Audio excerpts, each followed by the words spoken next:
नहीं हुआ। महाराज की काम करें। अच्छा अच्छा आज बेटा इधर आके हमारे घर है जिगरा। अच्छा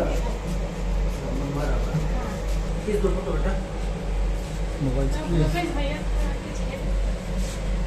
क्या करना है मतलब निकले फाइल मतलब हमरे क्या है उसके लिए कि आँख बनवाना है। आँख तो नहीं बन पाता है मतलब पढ़ाई करेंगे तो कंप्यूटर नहीं हो पाता है उसके लिए थोड़ा मैं हेल्प के लिए आई हूँ। कंप्यूटर चाहिए उसको लैपटॉप जी उनका नंबर ले लो। अपना कहाँ रहते हैं? यही जगह नंबर अच्छा ठीक है आप अपना नंबर दे दीजिए हम लोग को। लेकिन लैपटॉप चलाएगी कैसे चलाते इन लोगों को आता है। हाँ चल सिखाते हैं जो वैसे चले जाते हैं। ठीक है उनका नंबर ले लो।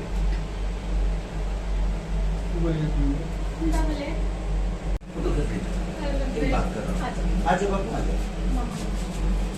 क्या नाम है? मामा लगेंगे आप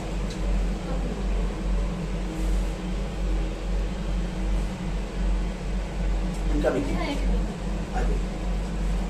मामा के नाम एक ही बेटी है। नहीं दो लड़की है क्या अच्छा अच्छा ठीक ठीक अरे प्रणाम इनका नंबर ले लेना लैपटॉप आएगा तो इनको बोल देना चाहे कभी शूटिंग पैरेंट ठीक है।